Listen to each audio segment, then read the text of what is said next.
Hello YouTubers, up for review today. I have my Athearn Genesis Union Pacific FEF-3 number 844.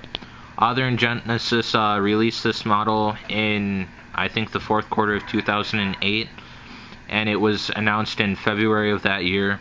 I got mine from Train World in 2009, and it runs great. It still runs. I haven't used it a whole lot just because it's a fragile model. I haven't really thought about doing a review until this year, and I'm now just getting around to it. I've been saying since July, man, I should probably do that, but I haven't had the time since then until now to review it, so I'll just go over all the details and sounds for you guys and the pros and cons. First of all, in the package you'll get this remote and a battery and some detail parts such as the tender deck for the coal era that was later removed.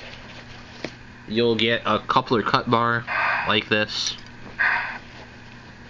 You'll get the pilot with the coupler, and I believe that's what you get in the detail parts. And you can either install this pilot by taking off the old one and gluing this one in place, or you can unscrew this coupler and take this part of the pilot out and just screw it into that one, which seems a little bit safer just because this is now a rare model and fragile, and I don't ever plan on double heading with it because of this reason with any other engine in the front. But right now I'll go over all the pros and details of this model. First of all, it's highly detailed, and for that reason it's highly fragile. It has so much detail. All the pipes are there. It has that whistle.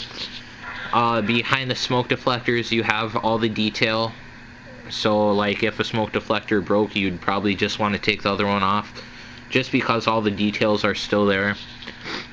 It has directional lighting, lighted headboards. When the train's going backwards or stopped, it has the flashing Mars light, which is very prototypical. It has coupler cut bar, the solid pilot installed, all the piping and details up front. It has excellent running gear. It runs very well. It has the valve gear and stuff, and all the pipes back on the firebox, and even that little red valve right there, which is really impressive just because it's so much detail in an HO scale model. The only thing that's not really prototypical is down here, the bolts that hold the side rods on jut out from the wheels just so the 844 is operable on 22-inch radius curves, and that is the minimum radius for this model, is 22-inch radius corners, and that's what I run it on. It has the two gyros up there. It has the very detailed turret. Those hatches don't open, they're just molded in, which is understandable. It has the firecracker antenna as the real 844 does, and it has this operating cab hatch. On the cab, I'm pretty sure the window glass does slide, but because it's such a fragile model, I've never tried to slide it.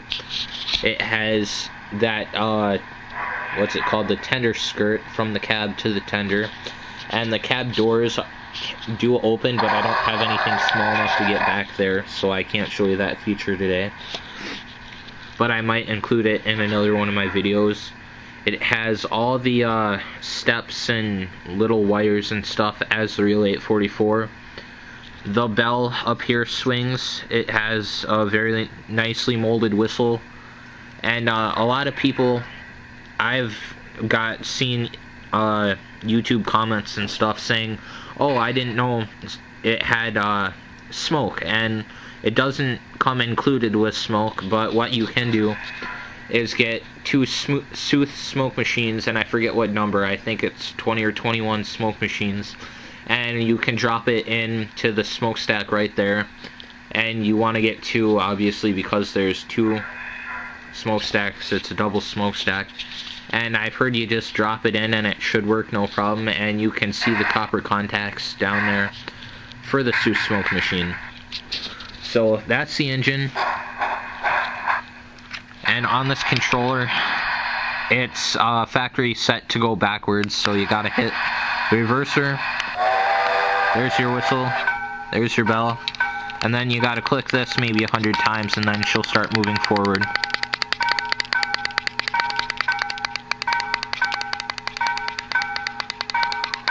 There we go.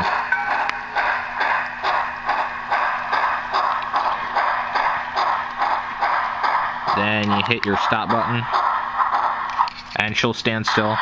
And this controller, it's very handy if you have DC like I do, because I can't afford DCC at the moment.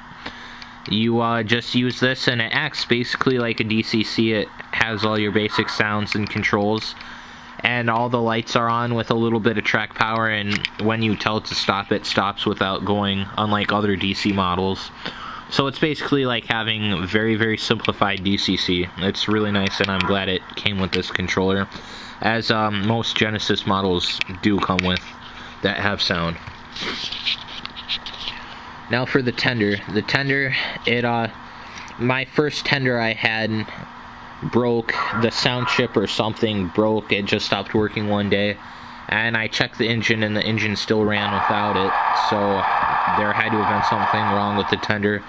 I sent it into Athearn, the engine and the tender, and they said it was the tender, so they sent me a new one. Only the new one had the wooden deck installed, so I had to remove all 3 of these tender hatches, this box right here, and these wires back here, just to get that off, to make it more prototypical, because I like prototypical accuracy. That's just how I am. So I removed that. Not a whole big deal. It was just kind of a pain not breaking anything off. But the tender's very nice. All the lettering's nice and crisp, as it is on the cab, and everything's legible under a magnifying glass, which I did back in 2009. I read all this, but I don't have a magnifying glass anymore. I can't find it, so I can't tell you what it reads. I don't really remember. But on the back here, it has UP844 on the very bottom there. I don't know if you can see it. There's that silver writing, and that just tells you how many gallons of fuel and water it has, and that's all legible. All the wheels, all the journal boxes are painted silver, as the real 844 has. The wheels up here look like the 844's pilot chucks. I know when Lionel did theirs, and Rivarossi doesn't have this, they're just solid black, which doesn't really matter. It just makes the model stand out a little bit more. But overall, there's no paint overspray on the whole model. There are no paint defects or anything that I could find. On every model I've had so far, except this one, there's been something, a little bit of paint overspray, little finger marks from testing something, and I've found nothing on this model, and I've searched all over it. So I really congratulate Athearn for making such a good model. And that's about it for this, the 844. There isn't really anything else to go over. So I'm going to move her forward.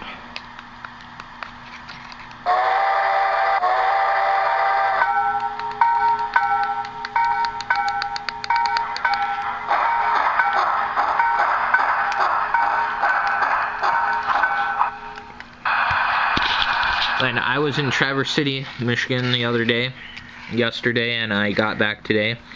And at the hobby shop down there, Trains and Things Hobbies, I got this Intermountain milk car. It's my first model from Intermountain that I've gotten, and I'm really impressed. It was $24. It is the most detailed car that I have, and it came fully detailed, I should say. All the ladders and rungs are on there, all the steps and stuff.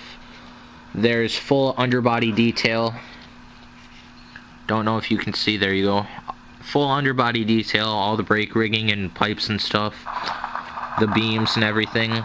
The doors, I thought they could open, but they can't. They're so detailed they look like they could. They have all that. Again, very nice painting and lettering. It's all legible. No overspray or anything like that. Has all the writing right there. Brake wheel, ladder, another brake pipe and stuff. Air hoses and stuff are equipped. And that lettering on the back, it says car equipped with air signal pipe and hose, car equipped with permanent steam pipe, 33 MWRS wheels, AR axle journal, insulated metallic steam connection, number 5 passenger type brake beams, and dirt collector. And that's all legible. That's no magnifying glass or anything. So yeah, it's a good model. It's very smooth riding. I don't have a National Model Railroad Association gauge on me, or own one for that matter, so I can't tell you if it's in gauge or anything, or if anything's wrong with it with that. But it's a very good model. I'm happy with it. I bought it just because I couldn't find any 844 excursion cars like Union Pacific passenger cars. And I got this in 2009. I was interested in 844 then, along with Pure Marquette 1225, and then I kind of lost interest in 844, and I saw a YouTube video of her on her Arizona Centennial trip, along with the New Mexico trips, and that just kind of re-sparked my interest with her, so I got her back out, and now I'm trying to get all the rolling stock that she would have had back in the 40s or 50s. So that's it for my review, and thanks for watching. And just check out all my other videos, and have a really good new year. Thanks.